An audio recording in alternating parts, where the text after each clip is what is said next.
So what's up guys? Welcome to another vlog. Yan, for today's vlog is nakikita nyo naman pinapakita ko yung thermal wrap ko dito kay Jarves. Yan, nakita nyo sira-sira na yung thermal wrap.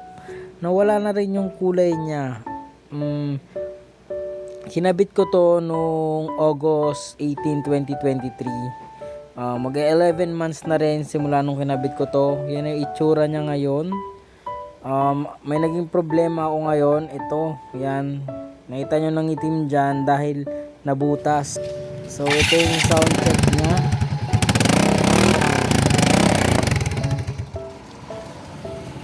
So, ayun na nga guys. Kung makikita nyo dito, umaalog na yung pipe na yan dahil nga naputol sa pinag-weldingan niya dyan sa may bandang gitna. Siguro kung walang humahawak dito sa pipe, nahulog to kung saan. Pero at least may humahawak.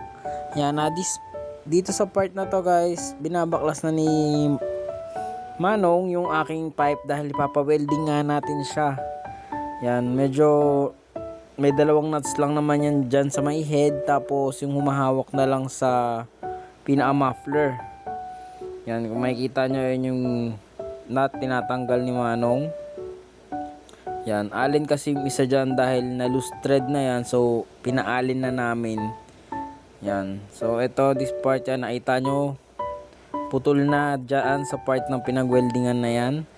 Hindi ko alam ba dahil dun sa wrap, dahil matagal natutuyo yung tubig sa wrap, kaya yung pinag-weldingan nasira or na kinalawang na kaya naputol.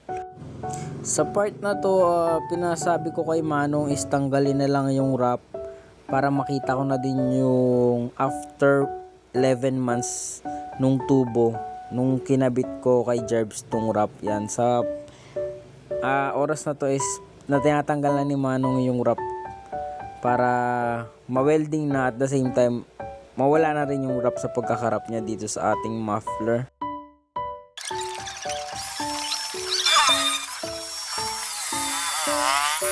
So ayun guys, pinas forward ko na lang yung pagtatanggal ng wrap. Dito na tayo sa part na to na sinisimula na ni Manong i-welding yung pipe doon sa pinagputulan niya sa gitna. Bali naputol to guys doon sa part na natapos yung muffler, tapos doon sa pinaka-tubo niya. Yan, dyan naputol. So dyan niya dinudugtong, wini-welding niya para makabit na siya. At pinalagyan ko na rin pala to guys nung pinaka-support sa gitna kasi meron to dati natanggal siya, di ko alam kung bakit, ba dahil sa vibration or may nakasanggi sa muffler nung naka-parking. Kaya yan, habang tinatapos to ni Manong, pinapanood ko lang siya dito. Tamang panood lang, pero guys, huwag yung tititigan yung pag-welding dahil masakit sa mata yan. Yan, dito naman guys, kung nakikita nyo, kinakabit na ni Manong, sineset up niya na, finifitting niya na dito guys para makita natin kung okay na ba. So ano nga bang experience ko sa paglalagay ng thermal wrap? Siguro una prosthetics, ang ganda niya tignan. Tapos yun nga, hindi siya nakakapaso dahil may wrap. Pero yung isa sa naging negative side yung pagkaputol ng pipe.